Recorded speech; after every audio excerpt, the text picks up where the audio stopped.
Chapitre 2, première partie. La puissance pour le mariage. Soyez remplis de l'Esprit. Dans Éphésiens 5, au verset 21, Paul introduit son célèbre paragraphe sur le mariage. Ce verset se lit souvent dans une phrase à part, c'est-à-dire soumettez-vous les uns aux autres dans la crainte du Christ. Mais l'isoler revient à masquer un point important souligné par Paul. Dans le texte grec, ce verset est le dernier élément d'une longue description de signes caractérisant une personne, c'est-à-dire celle remplie de l'Esprit. Prenons la version Semeur. Et parce que vous révérez le Christ, vous vous soumettrez les uns aux autres. L'ultime manifestation de l'Esprit se trouve dans cette dernière proposition. Laisser de côté son orgueil et sa volonté propre pour se mettre humblement au service des autres. Paul part de cette soumission du verset 21, rendu possible par la puissance du Saint-Esprit, pour aborder les responsabilités des conjoints. Les Occidentaux modernes se focalisent immédiatement sur l'injonction « soumettez-vous », ce qui les hérisse en général, car cela renvoie à la question litigieuse de l'égalité des sexes. Toutefois, commencer à débattre sur ce point est une erreur, fatale à une compréhension correcte de l'argument introductif de Paul. Il déclare que tout ce qu'il va dire au sujet du mariage part du principe que les deux parties sont remplies de l'Esprit de Dieu. Ce n'est que si vous avez appris à servir les autres par la puissance du Saint-Esprit que vous aurez la force d'affronter les défis du mariage. Dans le Nouveau Testament, la première explication détaillée de l'œuvre de l'Esprit se trouve dans l'Évangile de Jean. Cet enseignement était d'une telle importance pour Jésus qu'il y a consacré beaucoup de temps la nuit précédant sa mort. Quand on entend parler de plénitude de l'Esprit Saint, du Saint-Esprit, cela fait penser à une paix et à une puissance intérieure. Cela peut effectivement en être une conséquence. Cependant, en parlant du Saint-Esprit, Jésus se référait surtout à l'Esprit de vérité, qui vous rappellera tout ce que je vous ai dit moi-même. Jean 14, verset 17 et verset 26. Le Saint-Esprit manifestera ma gloire, car il puisera dans ce qui est à moi et vous l'annoncera. On lit dans Jean 16, verset 14. Que voulait-il dire? Annoncer est la traduction d'un mot grec signifiant une déclaration fascinante. Le travail du Saint-Esprit est donc de dévoiler la signification de la personne et de l'œuvre de Jésus aux croyants, afin que la gloire qui en découle, son importance et sa beauté infinie soient révélées à notre esprit et à notre cœur. Voilà pourquoi au début de la lettre aux Éphésiens, Paul prie qu'il illumine les yeux de votre cœur. En Éphésiens 1, verset 18. Afin qu'il soit à même de comprendre plutôt combien l'amour du Christ est large, long, élevé et profond. Semeur, chapitre 3, verset 18. Le Saint-Esprit accomplit son ministère en pointant les vérités concernant Jésus. Il nous les rend compréhensibles et réelles, si réelles qu'elles nous consolent, nous rendent plus forts et nous transforment en profondeur.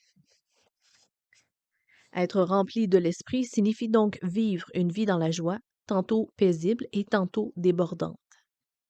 Les vérités sur la gloire de Dieu et l'œuvre salvatrice de Jésus ne relèvent pas simplement d'une croyance intellectuelle.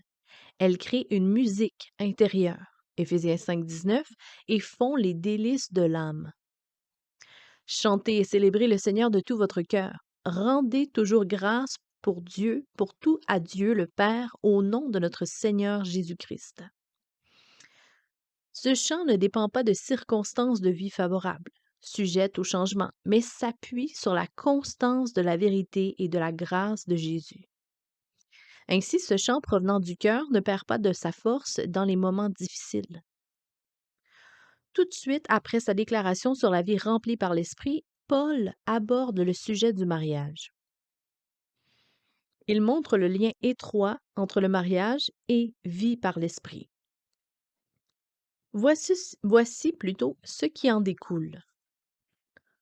Pour commencer, l'image du mariage évoquée ici n'est pas celle de deux personnes en manque d'affection, qui doutent de leurs valeurs et de leur utilité, et trouvent leur raison d'être dans les bras de l'autre. Si l'on additionne deux vides, on obtient seulement un vide encore plus grand et plus puissant, qui vous aspire bruyamment. Paul parle plutôt du principe que les conjoints ont déjà réglé les grandes questions de l'existence. Pourquoi Dieu les a créés et quelle est leur identité en Christ. Bien sûr, personne ne vit sa vie en Dieu dans une joie incessante. Cette dernière n'est ni automatique ni permanente. Si c'était le cas, Paul n'aurait pas commencé le verset 18 par un impératif, en exhortant littéralement continuez d'être remplis du Saint-Esprit. Nous sommes souvent spirituellement à court de carburant, mais nous devons savoir où se trouve la station d'essence et, plus important encore, qu'elle existe. Après avoir essayé toutes sortes de choses, le chrétien a appris que louer Dieu de tout son être avec l'assurance de son amour manifesté par l'œuvre de Jésus-Christ est bien le carburant prévu pour faire fonctionner son âme. C'est ce qui alimente tous les cylindres de son cœur. Si nous ne comprenons pas cela, nous n'aurons pas les ressources nécessaires pour être de bons partenaires. Et si nous attendons de notre conjoint qu'il remplisse notre réservoir comme Dieu seul peut le faire, nous lui demandons l'impossible. Soumettez-vous les uns aux autres. Vous ne serez donc entièrement équipé. Équilibré, ça c'est autre chose, ça s'en vient. Vous ne serez donc entièrement équipé pour affronter les défis habituels du mariage que si l'Esprit établit son ministère dans votre vie. Vous aurez tout ce qu'il vous faut pour accomplir le devoir de servir votre conjoint uniquement si vous êtes rempli du Saint-Esprit. Au verset 22 à 24, Paul fait de la déclaration controversée que les femmes devraient se soumettre à leur mari.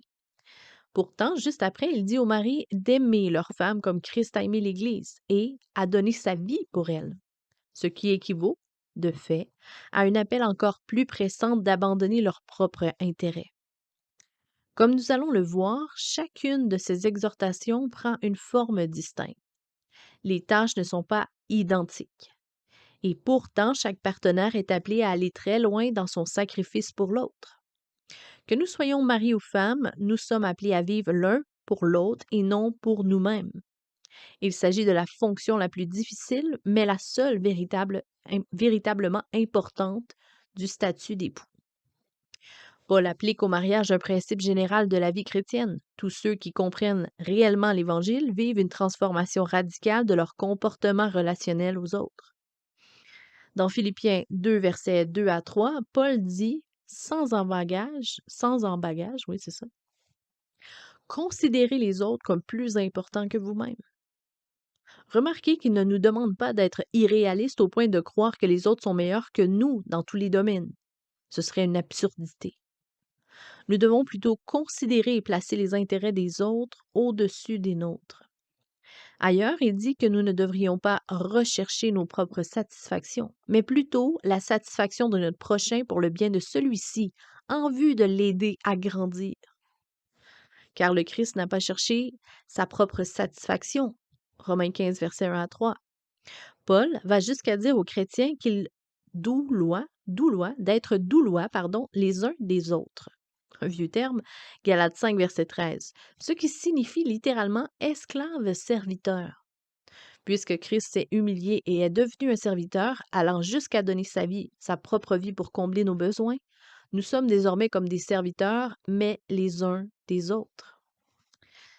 Cette illustration est extrême, voire odieuse aux yeux de nos contemporains. Un serviteur? Il n'est pas question ici de se comporter envers les autres comme des esclaves de l'Antiquité. Ce n'est pas le sens de la métaphore. Paul veut dire qu'un serviteur place les besoins des autres avant les siens. C'est ainsi que devraient vivre tous les chrétiens en étant mutuellement au service de l'autre. Mari et femme ne devraient-ils donc pas, à plus forte raison, se comporter ainsi l'un envers l'autre? On ne peut écarter ce principe quelle que soit la définition donnée au rôle du mari.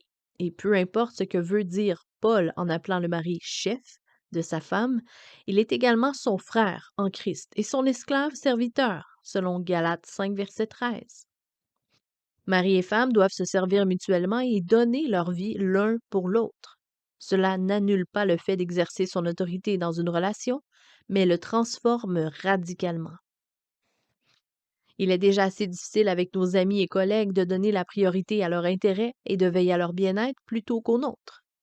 Mais appliquer ces principes dans le mariage revient à les exercer de façon plus soutenue. Quand un couple passe une journée ensemble, déterminé qui donne et qui reçoit, est un travail à temps plein. Chaque fois que le cas se présente, il existe trois options. S'offrir pour servir l'autre avec joie, se proposer avec froideur ou à contre-cœur, ou choisir la réaction égoïste de privilégier ses propres besoins. Ce n'est que lorsque chacun des partenaires est régulièrement à l'écoute de l'autre et choisit la première option que le mariage prospère. Mais que c'est difficile. Cathy et moi nous souvenons d'un épisode crucial dans notre vie de couple, lors d'un séjour en Nouvelle-Angleterre. Nous assistions à un séminaire et nous séjournions chez des amis avec nos trois fils. J'avais espéré pouvoir m'échapper un moment pour passer à la librairie, jouxtant le séminaire, histoire de voir les nouveautés et peut-être dénicher quelques livres intéressants. Mais je savais aussi que cela empiéterait sur le temps précieux prévu en famille et laisserait à Cathy seule la responsabilité des enfants. J'avais donc peur de lui en parler, et j'espérais qu'elle devine mon envie et m'accorde le temps d'y aller. Elle ne l'a pas fait et, très vite, j'ai éprouvé un profond ressentiment devant son échec à lire dans mes pensées. Elle sait bien à quel point j'aime fureter dans des librairies. Je travaille très dur, pourquoi ne m'offre-t-elle pas mon après-midi? Je mérite bien cette pause, non? J'ai commencé à imaginer qu'elle savait que je voulais aller à la librairie, mais il y était tout à fait opposé.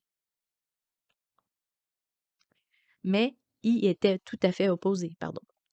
Après une longue journée passée à aider Cathy à s'occuper des enfants, grincheux et m'apitoyant sur mon sort, je lui dis finalement combien j'étais triste de ne pas avoir pu aller à la librairie. Elle s'est fâchée contre moi et à juste titre, elle m'a dit: «C'est vrai, ça ne m'aurait pas arrangé, mais j'aurais tellement aimé t'offrir cette liberté. Je n'ai jamais l'occasion de t'offrir des cadeaux alors que toi, tu passes tout ton temps à m'aider. Tu m'as privé d'une occasion de te servir.» Immédiatement, je me suis rendu compte qu'en fait, je ne voulais pas être servie. Je ne voulais pas me retrouver en position de devoir demander quelque chose et de recevoir comme un cadeau. Cathy se sentait profondément déçue et insultée d'avoir été privée d'une telle opportunité. Un silence chargé de colère régnait dans la voiture à notre retour chez nous, tandis que j'essayais de comprendre ce qui s'était passé. Finalement, les choses se sont éclaircies. Et oui, je voulais servir, car ainsi je me sentais maître de la situation. En servant, j'aurais toujours l'avantage moralement parlant. Mais cette sorte de service, entre guillemets, n'en est pas vraiment un. Ce n'est que de la manipulation. Ainsi, en privant Cathy d'une occasion de me servir, j'ai failli à mon devoir de la servir, elle. Et la raison sous-jacente à tout cela était mon orgueil. C'est dans des moments semblables que l'aide de l'Esprit de Dieu est si précieuse. Dans chaque texte de Paul, Paul rattache ce cœur de serviteur, ce cœur bien disposé à l'Évangile même. Et que dit l'Évangile? Il dit que nous sommes tellement perdus, imparfaits et pécheurs que Jésus a dû mourir pour nous, mais encore que nous sommes tant aimés et précieux à ses yeux qu'il était heureux de mourir pour nous. Désormais le Père nous accepte pleinement et fait de nous ses délices, non parce que nous le méritons, mais gratuitement par grâce. Ma réticence à laisser Cathy me servir était finalement due à mon refus de baser ma vie sur la grâce. Je voulais tout mériter. Personne ne devait me faire de faveur. Je voulais pouvoir offrir des cadeaux aux autres sans qu'ils les méritent, afin d'avoir la satisfaction de me croire magnanime. Mais je ne voulais pas être servie moi-même. Mon cœur fonctionnait encore ainsi, même après avoir accepté l'idée centrale de l'Évangile selon laquelle, par la foi en Christ, nous vivons exclusivement de la grâce de Dieu. Le message de l'Évangile devrait remplir le chrétien d'humilité, et en même temps l'élever. Il révèle que nous sommes vraiment des pécheurs égocentriques. Il fracasse nos illusions de bonté et de supériorité. Mais il nous remplit aussi, au-delà de toute espérance, de plus d'amour et de confiance. Grâce à l'Évangile, nous n'avons plus besoin de mériter notre valeur en travaillant et en servant sans cesse. Grâce à lui, le problème est moindre quand nous sommes privés de confort, de compliments ou de récompenses. Nous n'avons plus à tenir des comptes. Nous pouvons donner et recevoir librement. Pourquoi donc n'ai-je pas permis à l'Évangile de façonner ma relation avec Cathy? Parce que j'y croyais avec ma tête, mais pas dans mon cœur. Pour être capable de servir quelqu'un, le Saint-Esprit, l'Esprit de vérité, doit faire pénétrer cet Évangile dans notre cœur jusqu'à ce qu'il nous change. Le problème de l'égocentrisme.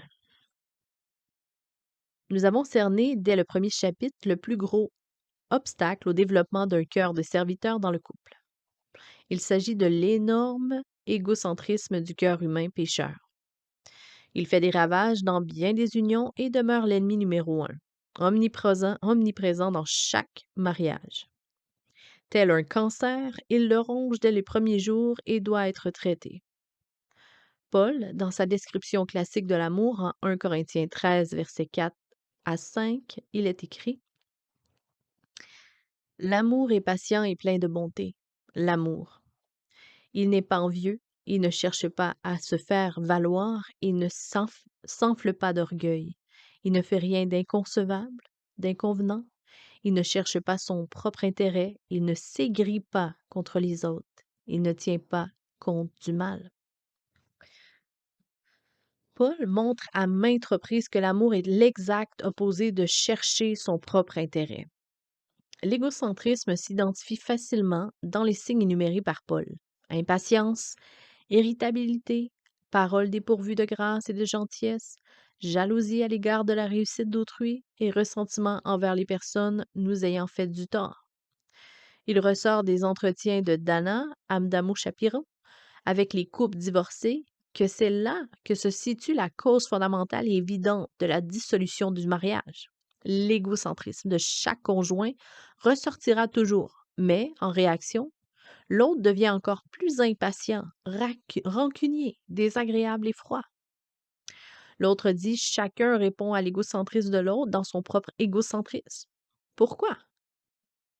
Le propre de l'égocentrisme est de nous rendre aveugles au nôtre, mais l'hypersensible, blessé et outré face à celui des autres. Cela nous entraîne toujours dans une spirale infernale d'apitoiement sur soi, de colère et de désespoir qui dévore la relation jusqu'à ce qu'il n'en reste plus rien. Mais l'Évangile révélé à votre cœur par l'Esprit, peut vous rendre suffisamment heureux pour être humble et vous combler intérieurement. Vous serez ainsi libre d'être généreux avec l'autre, même si la relation est loin d'être satisfaisante. Sans l'aide de l'Esprit, sans aller régulièrement à la pompe de la gloire et à l'amour de Dieu pour remplir le réservoir de votre âme, il est pratiquement impossible de se soumettre durablement aux intérêts des autres sans devenir rancunier. J'appelle cela l'économie de l'amour. La générosité n'est possible qu'avec un compte en banque bien garni. De même, si votre conjoint est votre seule source d'amour et votre seule raison d'être, chaque fois qu'il vous décevra, vous n'éprouverez pas simplement de la tristesse, mais vous vivrez un cataclysme psychologique. Si en revanche, vous voyez l'œuvre de l'Esprit dans votre vie, même partiellement, vous aurez suffisamment d'amour en banque pour être généreux envers votre conjoint, même si vous ne recevez pas beaucoup d'amour ou de tendresse pour l'instant. Pour qu'un mariage chante, il faut posséder une capacité de servir insufflée par le Saint-Esprit. Elle vous sort de votre nombrilisme et place les besoins des autres devant les vôtres. L'Esprit œuvre pour faire de l'Évangile une réalité dans votre cœur et affaiblir l'égocentrisme de votre âme. Nous ne pourrons jamais obtenir le résultat notable dans notre lutte contre l'égocentrisme pour nous investir dans le service sans une aide surnaturelle. Le bonheur profond que peut apporter le mariage réside donc dans votre sacrifice pour servir l'autre régulièrement par la puissance de l'esprit. Autrement dit, vous ne découvrirez votre propre bonheur qu'après avoir placé continuellement celui de votre conjoint au-dessus du vôtre, en réponse à ce que Jésus a fait pour vous. À la question si je place le bonheur de mon conjoint au-dessus de mes propres besoins, qu'est-ce que j'y gagne? La réponse est le bonheur. Mais il s'agit d'un bonheur né du service et non de l'exploitation des autres, un bonheur jamais préjudiciable. Il provient de la joie de donner en aimant d'une façon qui coûte. Pour la culture actuelle du mariage JE, faire passer l'intérêt du conjoint avant le sien est tyrannique, mais c'est parce qu'elle n'approfondit pas un enseignement fondamental du christianisme sur notre nature. Quel est cet enseignement? Le christianisme déclare que d'abord que Dieu est trine, trois personnes en un seul Dieu. À la lecture de Jean 17 et d'autres passages bibliques, nous apprenons que de toute éternité, chacune de ces personnes, Père, Fils et Saint-Esprit, rend gloire et honneur aux deux autres et les aime. Dieu, dans son essence même, est orienté vers l'autre. Quand Jésus-Christ a accepté la croix, c'est en parfaite cohérence avec sa nature. C.S. Lewis a écrit que quand Jésus s'est sacrifié pour nous, il a accompli, dans le déchaînement des éléments, en ces lointaines provinces, ce qu'il faisait depuis l'éternité, en sa demeure dans la gloire et la joie. La Bible nous dit ensuite que les êtres humains ont été créés à l'image de Dieu. Nous apprenons donc, sans surprise, que nous avons été créés pour adorer Dieu et vivre pour sa gloire et non pour la nôtre. Nous avons été conçus pour servir Dieu et autrui. Cela signifie paradoxalement que le fait de donner la priorité à notre bonheur personnel plutôt qu'à notre obéissance à Dieu viole notre propre nature et nous rend finalement malheureux. Jésus réaffirme ce principe quand il dit « Celui qui est préoccupé de sauver sa vie la perdra, mais celui qui perdra sa vie à cause de moi la retrouvera. » Matthieu 16, verset 25. Il veut dire, si vous recherchez le bonheur plus que vous me cherchez, vous n'aurez ni l'un ni l'autre. Si par contre vous cherchez à me servir plus qu'à servir votre bonheur, vous obtiendrez les deux. Paul applique ce principe au mariage. Cherchez à vous servir mutuellement plutôt qu'à être heureux et vous trouverez un autre bonheur plus profond. Beaucoup de couples ont découvert cette réalité magnifique et inespérée. Mais pourquoi serait-ce vrai? Parce que le mariage est institué par Dieu. Il a été établi par Dieu dont l'attribut fondamental est le don de soi. Le mariage reflète donc la nature et son créateur, en particulier telle qu'elle est révélée en la personne et en l'œuvre de Jésus-Christ. Chaque fois qu'un mariage rencontre un problème, la cause première, d'une manière ou d'une autre, est toujours l'égocentrisme et le refus de servir ou de pourvoir aux besoins de l'autre. Le verbe se soumettre, qu'utilise Paul, est tiré du langage militaire en grec. Il désigne un soldat se soumettant à son officier. Pourquoi? Quand on entre dans l'armée, on n'est plus maître de son emploi du temps, de ses périodes de vacances, de l'heure des repas et même du menu. Afin de faire partie d'un tout, d'une unité plus grande, on doit renoncer à son indépendance et à son droit de prendre des décisions unilatérales. Paul dit que cette capacité à renoncer à ses propres droits, à servir et à placer le bien de tous au-dessus du sien, n'est pas innée. Elle est anormale, mais elle est à la base même du mariage. Cela peut paraître étouffant, mais les relations fonctionnent ainsi. Certains ont même affirmé que tout fonctionne de cette manière. Pour qu'une chose nous appartienne vraiment, il faut d'abord être prêt à la lâcher. L'épanouissement est une conséquence du service désintéressé en permanence, mais il n'est pas immédiat. Il s'agit là d'un des principes universels de vie. Dans la vie sociale, vous ne ferez jamais bonne impression tant que vous n'arrêterez pas de réfléchir à l'impression que vous faites. En littérature et en art, Quiconque s'inquiète d'originalité ne sera jamais original. Par contre, si vous essayez simplement de dire la vérité, sans vous soucier qu'elle ait été dite bien souvent, vous deviendrez original 9 fois sur 10, sans même vous en rendre compte. Ce principe gouverne toute la vie du début à la fin. Renoncez à vous-même et vous trouverez votre vraie personnalité. Perdez plutôt votre vie et vous la sauverez. Ne gardez rien pour vous, car rien de ce que vous n'avez pas réellement abandonné ne vous sera restitué. Les blessures que nous portons. Hmm. Nous ne voyons pas que notre propre égocentrisme et ce pour plusieurs raisons. Les mauvais traitements qui jalonnent notre propre histoire sont un des facteurs principaux de notre aveuglement. Les personnes qui se marient en étant marquées par la souffrance provoquée par leurs parents, d'anciens amants ou conjoints sont nombreuses. Je ne parle pas de maltraitance physique ou sexuelle, mais plutôt de cas plutôt beaucoup plus fréquents de parents froids, voire indifférents, ou qui savent comment punir leurs enfants émotionnellement en abusant d'eux verbalement. Ajoutons à cela les relations ou les mariages précédents dans lesquels l'autre vous a trompé et trahi. Toutes ces expériences peuvent être à l'origine d'extrêmes difficultés à faire confiance au sexe opposé. En même temps, elles vous amènent à douter profondément de votre faculté de jugement et de votre caractère. Une blessure est un mélange de manque de confiance en soi, de culpabilité, de rancune et de désillusion. Nous apportons tout cela dans nos bagages en nous mariant. Ainsi, quand surgissent les inévitables conflits, nos souvenirs peuvent nous saborder. Ils nous empêchent d'accomplir le travail normal et quotidien de repentance et de pardon et d'accorder la grâce indispensable au progrès du mariage. Nos blessures nous plongent dans le nombrilisme. Évidemment, les traumatismes sont faciles à dépister chez les autres. Dès le début d'une conversation, une personne blessée commence à parler d'elle. Elle n'a pas conscience de l'image qu'elle renvoie, tant elle est absorbée par sa douleur et ses problèmes. Elle n'est pas sensible aux besoins des autres. Elle ne détecte pas la souffrance de son interlocuteur. Et si c'est le cas, elle s'implique plutôt alors en cherchant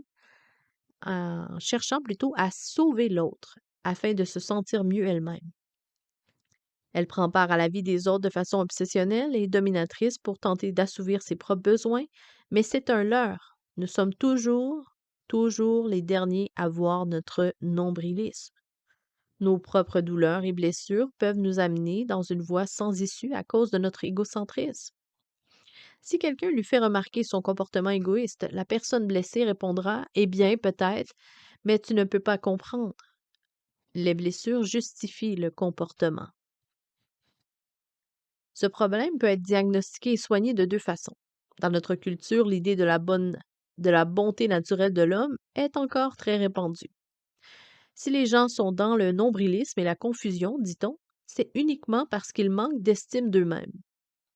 La solution serait donc de leur dire de prendre soin d'eux, de vivre pour eux-mêmes et non pour les autres. Avec ce discours, on ne peut fait que les conforter et les encourager à empêcher les autres de se mêler de leur vie. On les pousse à découvrir leurs rêves, puis à prendre les mesures nécessaires pour les réaliser. Tel est, pensons-nous, le chemin de la guérison. On part du principe que l'égocentrisme n'est pas naturel, mais de résultats d'injustices diverses. C'est une perception très populaire de la nature humaine, un article de foi, une croyance religieuse en quelque sorte. Aucune des principales religions du monde n'enseigne vraiment une telle chose, et c'est pourtant le point de vue majoritaire en Occident. Mais cette manière de voir les choses ne fonctionne tout simplement pas. Mariage et renoncement vont inévitablement de pair, même dans la banalité du train-train quotidien.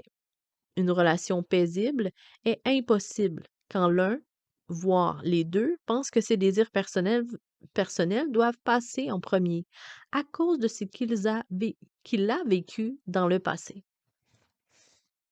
L'approche chrétienne a une autre analyse de la situation. Nous croyons que les blessures et les injustices, aussi profondes soient-elles, ne sont pas à l'origine de l'égocentrisme du cœur humain. Elles ne font que l'exacerber et le modeler. Les maltraitances ont mis de l'huile sur le feu et les gens suffoquent désormais à cause des flammes et de la fumée. mais leur égocentrisme existait déjà avant leur blessure. Voilà pourquoi se contenter d'encourager les gens à penser d'abord à eux, c'est préparer le chemin pour de futurs échecs relationnels. Le mariage en première ligne. Le besoin de tendresse, de patience, de douceur et d'assurance est réel chez les personnes blessées. Mais il ne faut pas s'arrêter là. Qu'ils soient paralysés par un complexe d'infériorité ou aient développé un complexe de supériorité, les individus sont centrés sur eux-mêmes, obsédés par leur apparence, par le regard et la considération des autres. Transformer un complexe d'infériorité en un complexe de supériorité est une tâche aisée, mais n'aide personne à mieux vivre. Fin de la première partie.